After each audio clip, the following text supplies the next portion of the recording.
again, it's that time of year where I pick my favourite horrors from the last 12 months.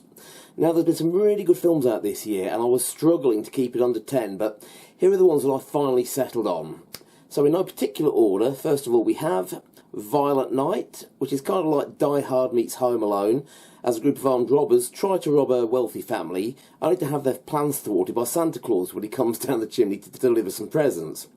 This was hugely tongue-in-cheek with some good gory kills, and it featured some totally outrageous performances by David Harbour, John Leguizamo and Beverly D'Angelo, and the whole film was just wildly entertaining.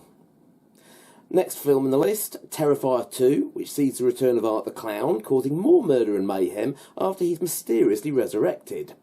Now, if you like the first film, you'll also love this. There's a lot more over-the-top gory killings than the first, and overall I thought it was just great fun, and there's not really much more to say about it than that. Okay, next film is another sequel, Scream, actually the fifth in the series, which sees Neve Campbell and Courtney Cox returning to Woodsboro to battle another copycat killer in a ghost face mask. Now, as with the previous films, this one is both a parody and a serious horror film, which this time pokes fun at the endless reboots and legacy sequels of older film franchises. Now, I will say that I didn't like what happened to David Arquette's character, but apart from that, it was bloody good fun, and it had Jenna Ortega in it, which is always a plus. Speaking of reboots, next film in my list is The Texas Chainsaw Massacre.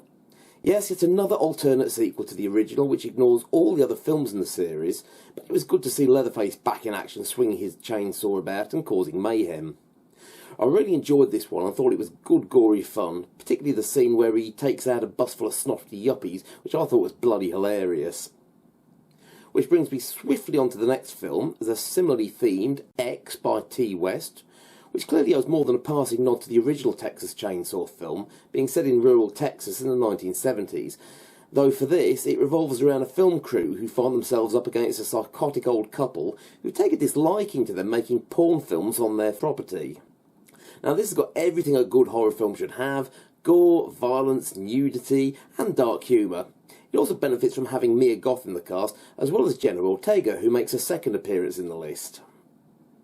There's also a prequel to this coming out shortly, if it's not out already, and there's also a sequel coming out in the new year, which I'll definitely be keeping an eye out for. Anyway, sticking with the 1970s theme, we have The Black Phone, a really creepy supernatural slasher film set in the 1970s, where a young boy who's been abducted by a masked kidnapper finds that his previous victims are trying to help him escape by communicating with him on a disconnected telephone. Now, obviously the subject matter of child abduction is always going to be a disturbing one, but if you love ghostly chillers, you'll love this.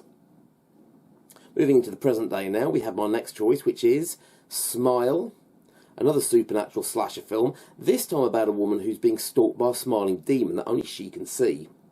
Very reminiscent of It Follows, this one was rather unsettling and again is definitely a must for fans of supernatural horrors. Next in the list, Barbarian, which exposes the pitfalls of renting Airbnb accommodations, as a young girl is forced to share a property with a guy after finding the place she's rented has been double booked, but the problems really start when she makes the mistake of going down into the cellar, which is never a wise move in a horror film. Now, I like this because it takes a number of unexpected twists and doesn't go in the direction you think it's going to. It also features a surprise appearance by Richard Brake, which is always a good thing. Now on to the penultimate film in this year's list. This is one that may not necessarily be considered a horror, but I felt the subject matter was dark enough to warrant inclusion, which is Burial. Perhaps more of a gritty historical thriller being set during World War II, as the plot is about a group of Russian soldiers who are tasked with transporting a casket back to Russia, which may have grave implications for the end of the war if the Germans manage to get their hands on it. Now, I won't spoil the plot, but it was a very, very dark film, and there are some good, gory, violent action scenes in this, which I really enjoyed. So, that leads me on to the choice of my favourite horror film of 2022. Now, as always, this is bound to be a contentious one, but personally, my favourite horror film of the year is Prey. Now, many of you will know that I'm a huge fan of the Predator and Alien films and thought this was a refreshing take on the Predator series, being a prequel set during the 1700s. Now, this one is quite different to the other films in the series, following a tribe of Native Americans who are being stalked by one of the Predator creatures. There's a lot of good action and suspense scenes and some brilliant performances by the cast. In fact, Bill Duke, who played Mac in the original film, even praised this and personally reached out to the lead actress, Amber Midthunder, to congratulate her on her performance. So if you like sci-fi horrors, you should definitely check this one out. Although I believe it's only currently available to view on streaming services like Disney Plus and Hulu, and hasn't been released to disc yet.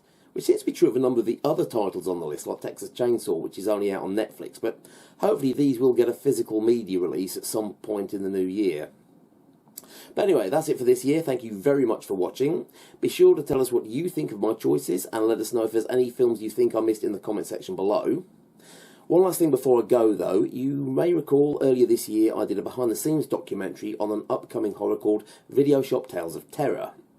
Well, the film will be getting its premiere at the Horror on Sea Festival on January 21st. I'll put a website link in the comment section below, so if you fancy going to see this, then get your tickets now. But anyway, that's all for now. Please be sure to give the video a thumbs up and subscribe if you haven't already done so. So, until the next video,